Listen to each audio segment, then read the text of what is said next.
이어서 10장 1절서부터 봄비 때에 여호와 곧 번개를 내는 여호와께 비를 구하라. 무리에게 소낙비를 내려서 밭에 채소를 각 사람에게 주리라. 대저 드라빔들은 허탈한 것을 말하며 복수를 자는 진실치 않은 것을 보고 거짓 꿈을 말한즉 그 위로함이 헛됨으로 백성이 양같이 유리하며 목자가 없으므로 공고를 당하나니. 일단 그 10장 내용은 메시아의 통치 회복에 대한 이런 내용으로 제목을 분류를 했습니다. 1절로 2절이 거짓 우상을 떠나서 의지할 분은 여호와 한 분이라고 지금 이야기를 하는 내용인데, 봄비 때에 여호와 곧 번개를 내는 여호와께 비를 구하라. 봄비 때라고 하는 거는 지금 추수할 때의 그 이야기입니다. 추수할 때, 그 절기로 봤을 적에는 이제 그 추수할 때에, 그래서 번개를 내는 여호와께 천지 조화를 이루시는 그 하나님께 비를 구하라. 그러면 무리에게 그 구하는 비를 내려서 밭의 채소를 각 사람에게 줄 것이다. 그렇게 이야기를 하는 겁니다. 물론 이건 이제 회복되어진 나라, 이런 그 나라에서 의식주에 대한 문제를 이제 하나님께서 해결해 가시겠다는 그런 그 이야기죠. 이거는 복음서에서 무엇을 먹을까, 무엇을 입을까 염려하지 마라 라고 하는 내용과도 상통하는 이야기들입니다. 하나님의 그런 그 나라가 통치가 회복되어진다고 한다면 그 이야기 아니에요? 예수님이 오셔서 하나님 나라가 이제 이루어진다고 한다면 우리들이 살아가는 것은 신령한 세계를 살아가기 때문에 육적 가치를 가지고 살아가는 거에 너희들이 그 가치를 부여하지 말아라. 그런 이야기입니다. 그래서 대저 드라빔들은 그 우상이죠. 드라빔들은 허탄한 것을 말하며 복수를 자는 진실치 않은 것을 보고 거짓 꿈을 말한즉 그 위로함이 헛됨으로 백성이 양같이 유리하며 목자가 없으므로 공고를 당하나니. 과거에 지금 나라를 그 유리방했던 모든 것들이 거짓 선지자들, 거짓 위정자들, 이런 자들에 의해서 되어진 거거든요. 우상, 특히나 우상을 이제 그 의지하고 그러는데 허탈한 것을 그건 말한다. 뿐만 아니라 복수를 자는 진실치 않은 것을 보고 거짓 꿈을 말한다. 그 위로함이 헛되기 때문에 그렇게 너희들이 유리하고 목자가 없고 공고를 당한다. 우리가 예수님을 믿고 이제 우리가 살아가게 되어지는데, 예수님을 믿고 살아가는데 우리가 여기서 뭔가 여기서 말하는 것처럼 공고함 속에 빠지는 모든 그 일들은 말씀의 부재입니다. 말씀의 부재. 우리가 이제 이런 거를 뭐 신약성경적인 의미를 본다면 야고보서에서 이제 행위 문제로 이게 나오잖아요. 행위 문제로. 말씀이 없게 되어지게 되면 사람들이 허탈한 거예요. 먹어도 배가 부르질 않고 마셔도 뭐 기갈이 끝나질 않고 이런 그 일들이 만들어지는데, 이거는 마찬가지로 말씀이 없으므로 열매가 맺지 아니하는. 우리가 말씀이 있는데 성도들의 삶이 어떤 행위가 안 나온다고 하는 그 이야기는 이 말씀이 뭐가 잘못되어진 말씀이죠. 말씀이 있으면 행위가 포함되어져 있는 거기 때문에 열매를 맺게끔 되어져 있는데, 아무리 먹어도 배가 부르질 않는 거예요. 충족함이 없고, 그러니까 할 수 없이 이 어둠의 세계에서 뭘 더듬어가지고 취하려고 하는 그런 그 의도가 끊임없이 이제 계속되어진다. 그래서 그렇게 공고를 당하니까 3절로 5절까지 이스라엘 지도자들을 격려를 갖다 하시기를, 내가 목자들에게 노를 바라며 내가 수염소들을 벌하리라. 여기서 말하는 수염소라고 하는 거는 목자를 이야기하는 거예요. 그럼 이제 우리 주님께서도 네가 나를 사랑하느냐, 나를 사랑한다고 한다면 내 양을 먹이라 이렇게 이야기를 했단 말이에요. 내 양을 치라 이렇게 이야기를 했단 말이에요. 그럼 우리의 삶이라는 건 결국 뭐예요? 복음을 받아들여질 자들을 위한 것이 우리의 삶이거든요. 근데 우리는 복음을 깨닫게 되어지게 되면 이제 나 자유 얻었네 해가지고 우리 복음을 증거할 생각을 안 하고 내가 이걸 육체의 기회로 삼게 되어지는 홀로 되어진단 말이에요. 말씀을 깨달아가지고 나의 뭐 모든 거에 이제 답을 얻게 되어졌으니까 이것이 결국은 말씀이 분별해내는 중요한 그런 그 분기점이라고 보여집니다. 말씀을 깨닫게 되면 철저하게 나는 복음을 위한 삶으로의 전환이지, 그것이 말씀으로 인해 자유를 갖다가 얻었으니까 이제는 육체에 관한 일에 있어서 어떠한 도전도 필요 없다라고 하는 그런 그 일은 말씀의 본질을 갖다 깨달은 것이 아니다 그 얘기입니다. 예, 그래서 목자들에게 이제 노를 바라고 내가 수염소들을 벌하리라. 그렇게 잘못 말씀을 가르치고 잘못 통치를 갖다 했던 그런 그 목자들, 내 양을 먹이라, 내 양을 치라 했음에도 불구하고 양들은 뭐 흩어져가지고 어디 가는지도 모르고 지 혼자 잘 먹고 잘 산다고 해가지고 참 하나님이 나한테 복을 주어가지고 이 좋은 세상을 줬어요 라고 말하는 거는 온당한 얘기가 아니겠죠. 그냥 우리에게 주었던 건 모든 거를 달란트로 준 거 아닙니까? 달란트. 이 달란트, 은사로 준 거예요, 모든 게. 은혜의 선물이라고 한다면 마땅히 은혜의 선물로 그것이 용도가 돼야지, 그걸 자기 걸로 자기 배를 위한 걸로 돌린다는 이야기는 이미 하나님께서 주셨던 그런 은혜의 선물에 대한 성격이 다른 거예요. 우리들이 그런 것들을 끊임없이 좀 분별할 필요가 있다. 예, 그래서 만군의 여호와가 그 무리 곧 유다 족속을 공고하여, 유다 족속을 하나님께서 공고해가지고 그들로 전쟁의 준마와 같게 하리니, 목자들한테 맡기니까 안 되니까 유다 족속들한테 전쟁의 준마와 같게 하고, 또 모퉁이 똘이 그에게서 말뚝이 그에게로서. 자, 우리는 구약 성경에 이제 선민국가라고 하는 그 이야기가, 이 선민국가, 이 언약자손이 지금 살아가는 나라입니다. 하나님께서 언약했던 그 자손들이 살아가는 나라이기 때문에 이 언약자손이 구약에 언약되어진 대로 이 땅에 오신다고 한다면 이 자손이라고 하는 회중 가운데 계시는 거예요. 그렇죠?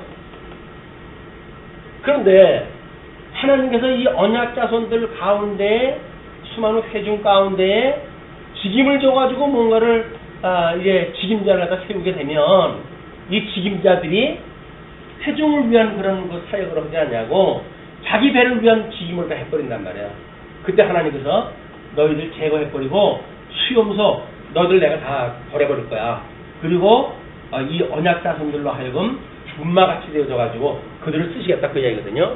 그게 종교개혁이 일어나기 전에 로만 캐톨릭의 사대주의도 마찬가지죠. 내 양을 먹이라, 내 양을 치라 해가지고 그걸 직임을 세워놨더니 완전히 위에 폭군 노릇을 갖다 하는 거 아니에요? 하나님께서 그걸 멸하시고, 그리고 모든 자들이 복음을 들은 만인 제사장이라고 하는 이 기독교 개혁의 원리가 등장하는 겁니다. 만인이 제사장이에요. 누가 독불장군처럼 자기가 뭘 하겠다고 나서고 그러는 건 아닙니다. 만약에 그렇게 하게 되면 하나님께서 다 멸해버리고 그냥 수많은 언약자손들을 가서 쓰실 거예요. 그냥 이런 것들이 자고하면 안 되는 것들을 보여주는 일이죠. 그래서 그래서 준마와 같게 할 터인데, 그 유다 족속을 공고해가지고 그들로 전쟁의 준마와 같게 할 터인데, 이제 그 메시아가 어떻게 나오게 되냐면 모퉁이 똘이 그에게서 말뚝이 그에게로서. 그래서 지금 여기서 모퉁이 똘이나 말뚝이나 싸운 활이나 또는 권세 잡은 자, 모든 것이 왕으로 올 자를 이야기하는 거 아닙니까? 메시아를 이야기할 것인데, 그 메시아가 모퉁이 똘이 그에게로부터 오게 되어진다. 모든 회중으로부터 어디에서 수입해가지고 오는 것이 아니라 자체에서 이것이 회중으로부터 준마같이 만들어가지고 여기서 쓰시겠다는 거예요. 자, 그러면 그 언약자손들 그 준마같이 쓰는 그 회중의 그 무리로부터 모퉁이 똘이 거기서 나온대요. 그 모퉁이 똘이 뭐예요? 이 언약자손이. 이 언약자손이 누굴 낳아요? 이게 언약자손이, 구약의 언약자손이 교회가 예수 그리스도를 낳는 거예요. 그냥 우리 요한계시록에 보게 되면 여자가 아기 낳는 모습이 나오잖아요. 그 여자가 구약 교회를 이야기한단 말이에요. 구약. 왜? 이게 이스라엘 나라니까. 이 이스라엘 나라 가운데 예수 그리스도가 출생이 되어진다. 이것이 우리 요한계시록에서 이야기했던 그분이에요. 물론 마태복음에서도 이제 그 아브라함과 다윗의 자손 예수 그리스도의 세계를 이야기하지요. 그러나 적나라하게 그림으로 설명되어진 것은 요한계시록에서 교회가 이 남자아이를 낳는 그런 그 모습이야말로 구약 성경을 통해 가지고 예수님이 어떻게 오실 것을 보여주는 신학적인 방법입니다. 그렇게 됐을 때 모퉁이 돌이라고 한다면 우리 진리의 기둥과 터라고 이렇게 이야기하기도 하잖아요. 그러면 우리 예수님께서 모퉁이 돌의 교회에 모퉁이 돌이 된다고 했어요. 모든 기준이 되어진다는 거지요. 뿐만 아니라 말뚝이 되어진다고 했어요. 그 기둥이 되어진다는 이야기 아니에요. 그 기둥을 중심으로 해서 집이 되어져 갈 거란 말이에요. 그냥 그리스도 기초와 주님의 몸된 교회의 기초가 되어질 그리스도가 그 회중회로부터 온다. 준마갑게 만들었던 그 유다 족속으로부터 나온다 그 이야기죠.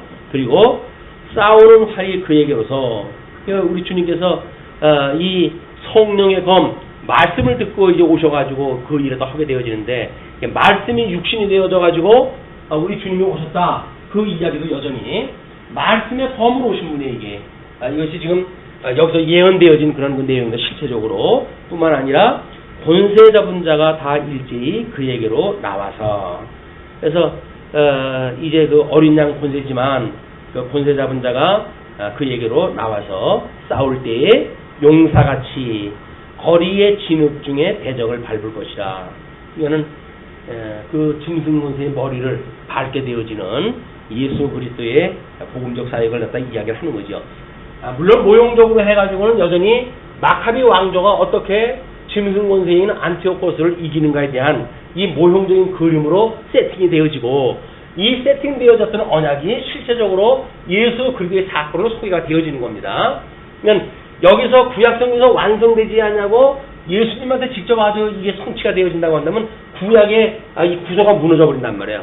그래서 이 구약의 모형적인 나라, 이 하나님의 그 나라는 여기서 불완전한 형식이지만 완세트로 이루어지고 그리고 그 언약이 신약성경에 대한 메시아에 대한 언약이 되어져 가지고 예수님이 성취하신다 이렇게 보셔야 되겠죠.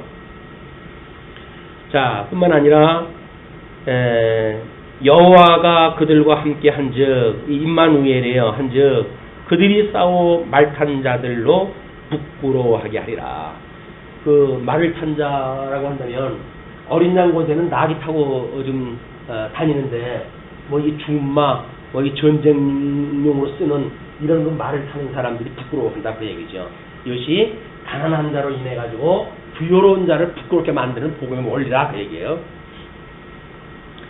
내가 유다 족속을 경고하게 하며 요셉 족속을 구원할지라. 그래서 이스마엘 에브라임과 므낫세라고 하는 것이 요셉의 두 아들을 이야기를 하니까 북쪽 이스라엘을 이야기하는 거죠.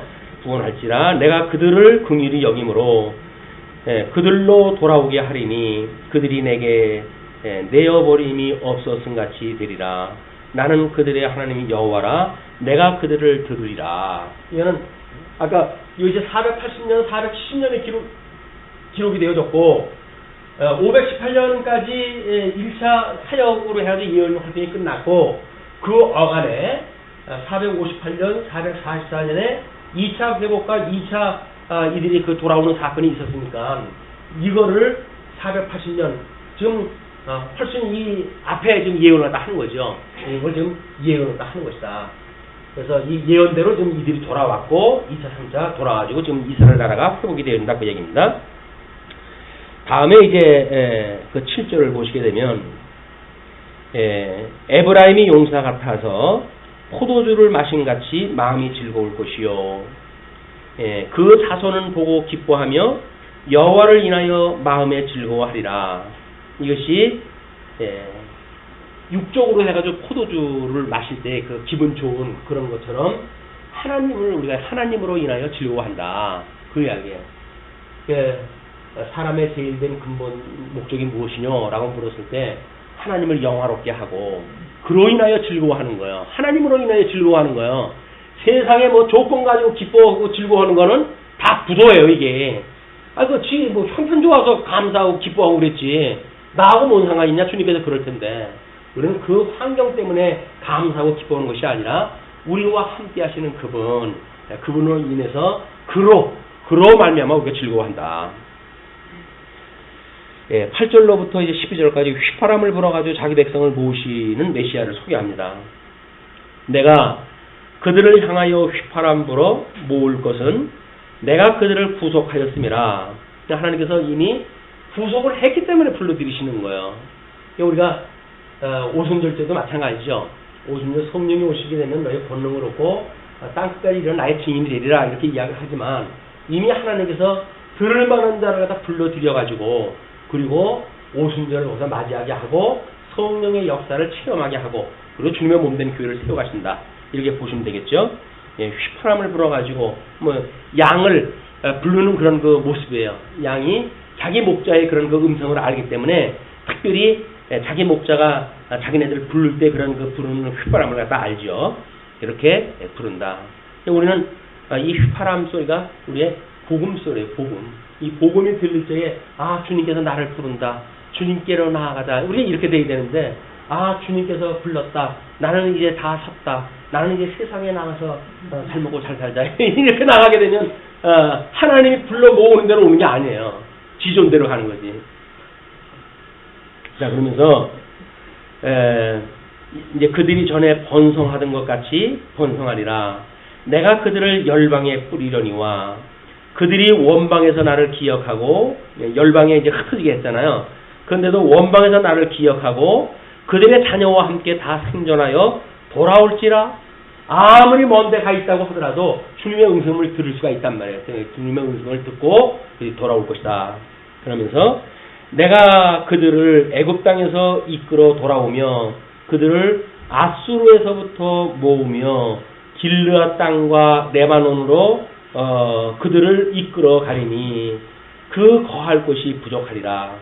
하나님께서 길르앗 땅, 그 다음에 레바논으로 이제 그들을 이끌어 드리는데 거기에 그들이 거할 것이 부족하겠다 그 이야기에 와가지고 이제 이런 것들이 지금 1948년을 중심으로 해가지고 이스라엘이 광복을 했고 그리고 전 세계에 흩어져 있던 사람들이 이스라엘을 돌아가지 않습니까?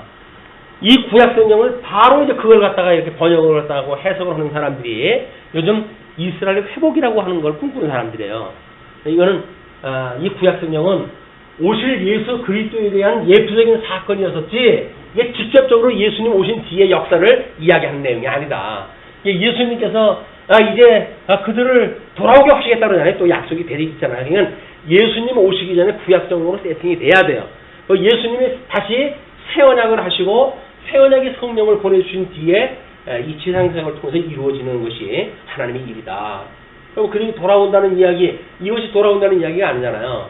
나중에 이제 창감남 나무와 돌감남 나무의 그런 그 예를 들면서 창감남 나무가 돌아올 때가 있다 이렇게 이야기를 했으니까 그때 돌아오는 거예요. 마지막 때가 돌아오는 거예요. 구약 성경을 지금 갖다 이렇게 해석을 하게 되면 이젠 아무거나 설명이 다 돼요. 그렇지 않겠어요? 이거 갖다가 이거 설명하고 이거 갖다가 이거 설명하고 다 설명할 수가 있죠. 어떤 구조를 가지고 설명을 갖다 해야 뭔가 언약과 성취라고는 형식에 일치되어진 내용을 통해 가지고 성경 신학적 접근이 가능하지. 성경 구절 비슷한 거 끌어다가 그냥 갖다 대면 코에 걸면 코걸이고 귀에 걸면 귀걸이지 안 맞는 게 어딨어요. 다 맞지. 그걸 보통 목사님들이 종말론 이야기하고 할 때 다니엘서 끌어다가 겁주고 이런 스가랴서 같은 거 끌어다가 겁주고 하는 이야기들이 구조가 없기 때문에 그렇다.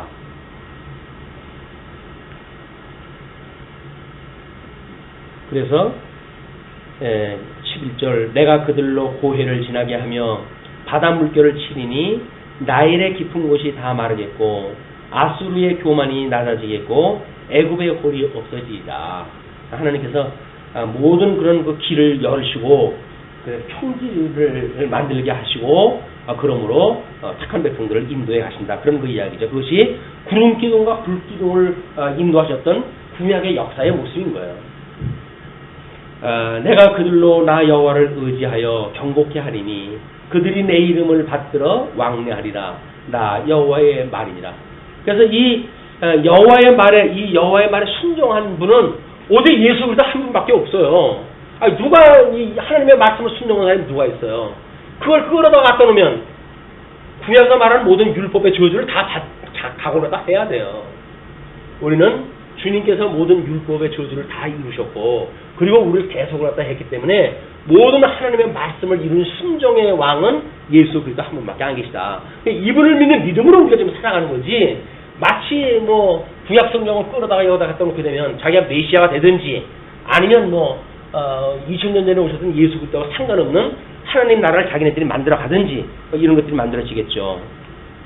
자, 그러면서 이제 11장으로 넘어가게 되면 참목자와 거짓 목자를 이제 이렇게 이야기를 하십니다. 먼저 1절로 3절 예루살렘 멸망을 예언을 하셔요. 레바논아, 내 문을 열고 불이 내 백향목을 사르게 하라. 지금 백성들을 어디로 돌아오게 한다 그랬어요? 바벨론, 이 레바논으로 돌아오게 한다 그랬잖아요. 그게 이제 좁게 한다 그랬잖아요. 근데 거기에 네가 문을 열고 불이 네 백향목을 사르게 하라. 너 잣나무여 곡할지어다. 백향목이 넘어졌고 아름다운 나무가 회멸되었도다. 바산의 상수리 나무여 곡할지어다. 무성한 살림이 엎드러졌도다. 뭐 많은 그 해석학자들이 이것이 지금 뭐 잣나무라든지 백향목이라든지 뭐 이런 것이 멸국을 이야기하느냐 아니면 남쪽 유다를 이야기하느냐라고 하는 걸로 의견이 나뉘어져 있어요. 나뉘어져 있는데 앞에 문맥으로 보아서는 이스라엘 백성들을 돌아오게 했을 때 그들이 돌아온 자리가 어디냐면 레바논이라고 하는 곳이란 말이에요. 그 레바논에 왔는데 그 레바논에 왜 하나님께서 예루살렘 도성까지 오게 하지 않고 지금 레바논이라고 한다면 이스라엘 북방쪽 아니에요. 여기에 그들을 거하게 했을까? 그 이야기는 여기까지 도래가 흘렀던 그런 그 이유가 있는 거죠. 남아 있는 거란 말이에요. 그렇기 때문에 이쪽 문을 너희들이 부수고 그 이야기예요. 거기에 내 문을 열고 그 다음에 불어가지고 내 백향목을 사르게 해라. 그리고 너 잣나무야 곡할지어다. 백향목이 넘어졌고 아름다운 나무가 회멸되었도다. 바산의 상수리 나무여 곡할지어다. 무성한 살림이 엎드러졌도다.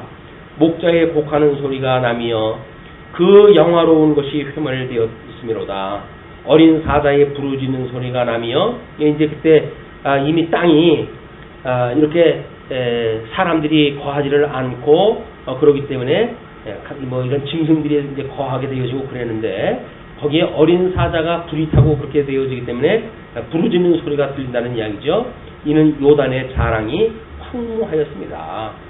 요단 강을 중심으로 가지고 그 북부 이스라엘 북부에 있는 그런 아름다운 지역들도 다 소용이 없다. 하나님께서 지어줄 때 성전을 지을 때 그 바벨 그 땅에 있는 나무 레바논에 있는 백향목을 갖다 성전을 짓고 그러지 않았어요. 다윗이 있었을 때 상주하던 그런 그 곳이지만 하나님께서 그들을 황무케 한다는 이야기예요. 그리고 4절을 넘어가게 되면 양떼를 버리는 거짓 목자를 이야기를 합니다. 여호와 나의 하나님이 가라사대 너는 잡힐 양떼를 먹이라.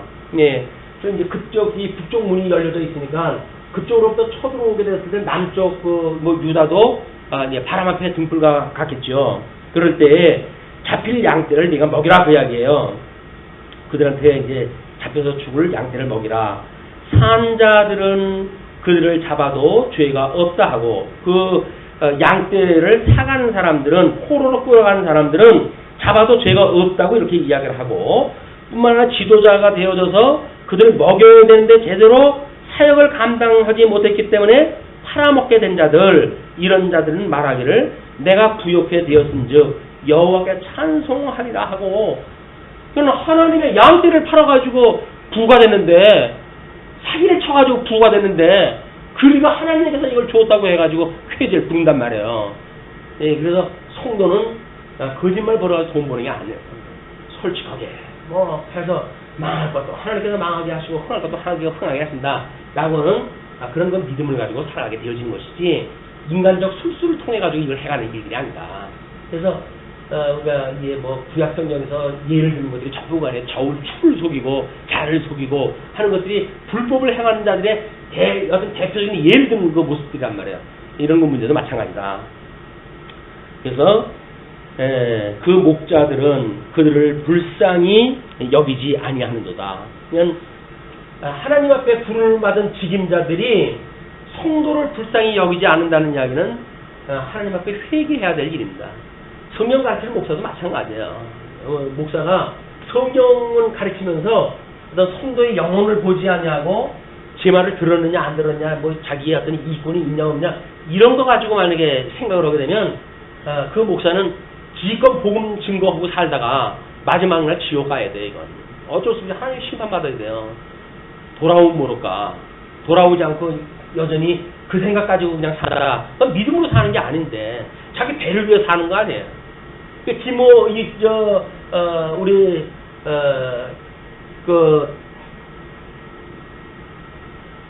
바울이 자기하고 동역을 하던 사람들이 자기 배를 위하여 그는 떠났고 그 한 것들이 다 뭐예요? 자기 배 때문에 떠나는 거예요.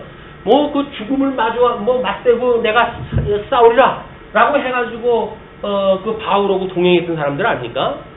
근데 상황이 어느 정도 이게 농도가 심해지게 되면 잠깐 난 여기서 항복 꼭 떠나는 거예요. 남은 사람들은 죽으면 죽으리라 하죠. 끝까지 가죠. 그게 오래 참음에 대한 은혜란 말이에요. 오래 참는 거. 환난 가운데 우리가 어떻게 참을 수가 있는가? 우리 옛날 말에 그런 게 있잖아요. 사흘 굶어가지고 칼 안 듣는 사람 없다고. 맞아요. 근데 만약에 사흘을 굶어가지고 하나님께서 그럼 난 이제 불러가시는 모이다 라고 하는 믿음이 있으면 칼 안 들고 죽을 수가 있죠. 근데 그렇지 않으면 칼 들어야지. 뭐 세상 사람 다 그러고 사는데. 그렇게 하는 것이 인간들이 해가는 상식적인 수준이다. 자, 네.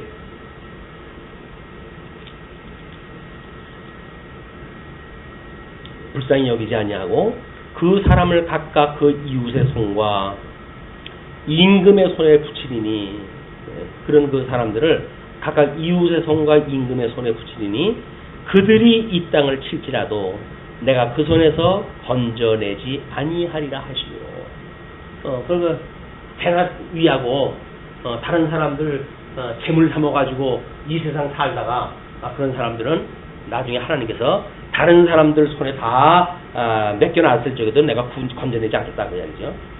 내가 이 잡힐 양떼를 먹이니 참으로 가련한 양이라. 선지자 입장에서 봤을 적에는 앞에 있던 모든 선지자, 제사장 이런 자들이 가르치지 않아가지고 유리방하고 있던 이런 잡힐 양떼를 스가랴가 먹이게 되어진 거냐. 하나님의 말씀을. 그 양떼를 먹이니 참으로 가련한 양이라. 내가 이에 막대기 둘을 취하여 하나는 은총이라 하며 하나는 연락이라 하고 양떼를 먹일세. 양떼를 먹였어요. 그 양떼를 먹이면서 가르친 게 뭐예요? 하나는 은총, 이건 하나님의 은총으로 너희들이 먹고 사는 거야. 또 하나는 이것이 하나님의 연락이야. 성도의 교통이야. 위로는 하나님과 사랑하고 이웃을 내 몸에서 사랑하라고 했던 그 율법이 이런 연락을 통해서 이루어지는 거야. 이렇게 이제 가르쳐줬겠죠. 그런데 한 달 동안에 내가 그 세 목자를 끊었으니, 이건 뭐 어떤 사람이 특정하는 그 여러 가지 사례들이 있어요. 그러나 문맥으로 봤을 적에는 이때 잡힐 양떼를 먹이지 아니하고 지배를 위해서 살던 그런 그 목자, 다수의 목자를 하나님 끊었다. 그런 그 이야기로 보면 되겠죠. 이는 내 마음에 그들을 싫어하였고 그들의 마음에도 나를 미워하였습니다. 하나님의 일꾼이라고 해서 하나님을 미워하니까, 하나님을 미워한다는 것이 뭐 대놓고 욕하겠어요? 하나님이 기뻐하시는 뜻을 갖다가 안 하는 거지. 하나님이 좋아하는 거는 신경 나와도 안 해. 하나님이 좋아하는 걸 내가 왜 해요? 안 하는 거야. 그냥 억지로 하나님 싫어하는 거 골라가지고 하는 거죠. 우리는 그게 마치 하나님을 대적하는 것 같잖아요. 우리 빗나갈 거야. 뭐 이렇게 요즘에 그 시체말이 있어요. 아이들이 부모가 자기 말 안 들어주게 되면 나 빗나갈 거야 라고 해가지고 말썽 부르고 일부러 그러거든요. 죽어봐야 정신 차리지 이제. 그래서 나를 미워하였습니다. 내가 가로되 내가 너희를 먹이지 아니하고 죽는 자는 죽는 대로 망할 자는 망할 대로 그 나머지는 피자 살을 먹는 대로 두리라 하고 이에 은총이라 하는 막대기를 취하여 잘랐으니 하나님의 은혜를 폐기한 거예요. 이제 이건 그들이 아무리 하나님의 은혜라고 했음에도 불구하고 자기네 배를 위해서 살아가고 그렇게 되어지니까 결국은 은총이라고 하는 막대를 취하여 잘랐으니 이는 모든 백성과 세운 언약을 폐하려 하였습니다. 하나님의 그런 은혜 언약이 우리는 원론적으로, 원리적으로, 논리적으로 보게 되면 양대 언약 가운데에 행위 언약을 주었고 행위 언약을 주었으며 다시 은혜 언약을 주어서 각자를 구원하신다고 하는 큰 원리를 알고 있잖아요. 그런데 이거는 수많은 행위 언약 가운데 이 은혜 언약을 깨닫고 있는 수단들을 주셨을 거라고요. 그러면 끝까지 산호가지고 여기까지 본질적인 게 도착을 해야 되는데 여기서 이거는 내가 죄 때문에 망했네, 예수님 만나면 구원받았네, 이렇게 하다가 이 궁극적인 데 이르지 못하고 가버리면 아무도 아닌 거예요. 이건 논리적으로 우리가 봤을 적에는 이렇게 단번에 이걸 설명할 수가 있지만 우리의 삶을 중심으로 해서 보게 되면 수시로 반복적이다 이게. 그러니까 내가 창세전에 예정됐는데 어디서 가? 어디 가? 이런 그 이야기는 이건 허망한 소리야, 허망한 소리. 어디 가기는 예정한 사람이 그러고 살아? 그런 거 반대 논리에 밀리잖아요. 아니에요. 하나님의 은혜 언약을 이 당할 자들은 끊임없이 은혜를 구하고 살아가게 되지 주어진 현상 속에서 나는 예정되어졌기 때문에 이제 다 필요 없어 라고 해서 포기하지 않는다. 예. 그렇게 하니까 당일에 곧 배함에 내가 청종하던 가련한 양들은 이것이 여호와의 말씀이었던 줄 안지라. 심령이 가난한 자들은 그걸 알아봐요. 이 하나님의 말씀이었구나. 하나님의 은혜를 위해 살았구나. 이걸 알게 되어진다는 거죠. 요 사람들은 여기 이제 해당이 되는 거예요. 은혜 언약에, 궁극적 은혜 언약에 동참을 다 하게 되어지죠. 그렇지 않은 자들은 그냥 거기서 까불다가 그냥 가는 거예요. 그러니까 가련한 양들은 이것이 여호와의 말씀이었던 줄 안지라. 내가 그들에게 이르되 너희가 좋게 여기거든 내 고가를 내게 주고 그렇지 아니하거든 말라. 이 고가라고 하는 거는 지금 그 사역을 스가랴가 사역을 했으니까 그 사역한 거에 대한 고가를 나한테 다오 그 이야기에 그에 해당되는 일당을 나오 그 이야기에 한마디로 일당을 달라고 했더니 그들이 곧 은 30을 달아서 내 고가를 삼은지라. 이 생명의 말씀을 전파하고 그 다음에 연락의 복음을 증거하고 이 스가랴가 그랬더니 거기서 그네들한테 너희들 내가 한 거 이게 얼마나 하는 가치냐라고 물어본 거예요. 이게 얼마나 하는 가치냐? 진주 장사가 진주를 구하려고 그러다가 어떤 밭에 감춰져 있는 밭을 발견했다. 그럼 넌 어떻게 가지고 밭을 살 거야? 그 이야기예요. 감춰져 있는 그 보화가 감춰져 있는 밭을 왜 살 거냐? 그 이야기예요. 그런데 그렇다고 한다면 만약에 그 값어치를 안다고 한다면 자기의 전 재산을 다 팔고 그걸 살 거 아니겠어요? 그게 진정한 가치죠. 근데 이들은 달랑 은 30을 내주네. 은 30의 가치가 뭐예요? 그때 노예들이 그 품값이에요. 품값. 하루 품값. 그걸 쳐준 거예요. 걔는 하나님의 은혜라고 하는 걸 훨씬 작다고 여기는 그 인생들이란 말이에요. 그게. 은혜를 구해가지고 정말 하나님의 은혜는 세상에 무엇하고도 바꿀 수가 없어요. 라고 하는 그런 은혜의 감동을 가지고 사랑하는 것이 아니라 기껏 은 30을 달아줘가지고 이 정도면 되지요. 이게 싸구려 복음이다. 싸구려 복음을 받은 사람들의 살아는 길인 거예요. 자, 그렇게 하니까 그 여호와께서 내게 이르시되 그들이 나를 헤아린 바 그 중가를 토기장이에게 던지라 하시기로 내가 곧 그 은 30을 여호와의 전에서 토기장이에게 던지고 내가 또 연락이라 하는 둘째 막자기를 잘랐으니 이는 유다와 이스라엘 형제의 의를 끊으려 함이었느니라. 이는 12지파가 다 모여야 이것이 하나의 언약 자손인데 그를 연락을 자르겠다 그 이야기예요. 이것이 성도의 교통함을 갖다 잊어버리고 사는 겁니다. 주일날 교회 열심히 다니면 뭐래요. 성도들이 교통이 안 되어진다고 한다면 말자 헛일이지. 이것이 사도신경 고백을 할 적은 그러잖아요. 하나님의 거룩한 공예와 성도가 교통함과 그걸 믿는다고 하는 사람들이 믿는 사람이 그래. 그래가지고 뭐 예배드리고 도망가기 바쁘고 연락은 그냥 누가 연락할까봐 겁나지. 연락할까봐 겁이 나가지고 진정한 연락을 못하는 뭐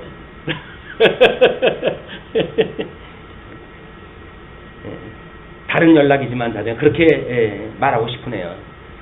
그래서 그거를 둘째 마땅이를 잘랐으니 이는 유다와 이스라엘 형제의 의를 끌려 함이었느니라.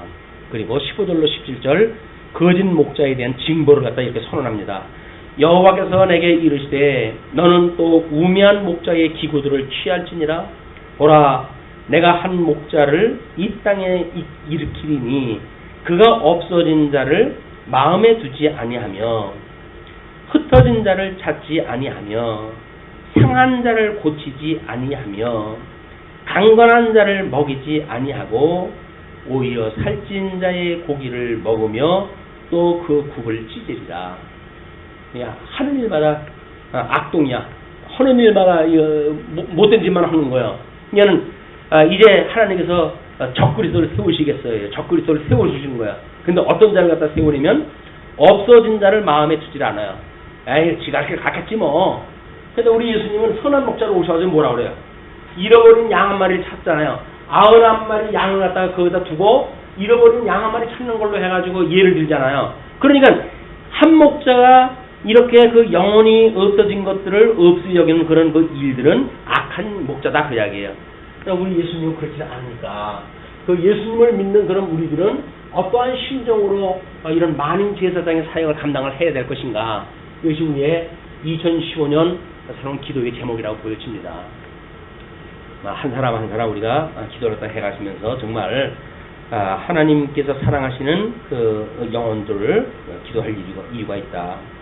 뿐만 아니라 흩어진 자를 찾지 아니하며 또 상한 자를 고치지 아니하며 상한 자를 고치지 않는다는 이야기는 이 하나님의 말씀으로 치유가 돼야 되는데 말씀을 가르치지 않는 거야. 그럼 어떻게 해? 뭐 써먹으면 되니까 성경 구절을 갖다가 이렇게 저렇게 해서 자기 종이 삼으면 되죠. 그 다음에 강건한 자를 먹이지 아니하고 오히려 살찐 자의 고기를 먹으며 또 그 국을 찢으리라. 그래서 강건한 자를 먹여가지고 뭔가 이제 주님의 몸된 교회를 풍성하게 만들어 가야 되는데 오히려 거기는 살찐 자의 고기를 지가 뺏어 먹고 그 굽을 찢고 망나는 짓을 갖다 한다 그 이야기예요. 그때 화 있을진저 양떼를 버린 못된 목자여 칼이 그 팔에 우편눈에 이마리니 그 팔이 아주 마르고 그 우편눈이 아주 어두우리라. 하나님을 성찰할 수 있는 것이 전혀 없게 되어지는 거예요. 그래서 소경이 되어지고 뭐 이런 그 반신불수가 되어지고 그래서 예수님 오실 때에 바리새파, 사두개파 모든 그 유대인들의 모습이 그대로 지금 약속이 되어진 거죠. 물론 모형적으로는 이제 이 마카비 왕조가 들어지기 전에 말할 수 없는 그런 거짓 선지자들 뭐 이런 자들에 의해 가지고 결국은 이 수욕을 당하잖아요. 수욕은 누가 당할 것 같습니까? 빼곡고 저는 백성밖에 안 당해요. 왜? 돈 있는 사람들은 다 로마 제국에다 한라 제국에다 돈 바쳐가지고 뭐 자기 다 차리고 살아가는데 문제는 없는 사람이 걱정인 거예요. 근데 우리 주님께서는 이 없는 자들에게 복음을 증거하러 오셨다. 이것이 우리가 복음 정신인 거예요. 복음 정신. 뭐 형편 좋은 사람한테 뭔가 해가지고 이렇게 하는 것이 아니라 전혀 힘없고 나약하고 위로가 필요한 자들에게 위로를 줄 수 있는 것이 만인 제사장들이 마땅히 해야 될 일이다. 덕목이 다 그 이야기죠. 다음 시간에 우리 12장부터 14장까지 선민국가에 대한 두 번째 경고라고 하는 내용으로 살피기로 하고 오늘 여기서 마치죠. 기도하시겠습니다.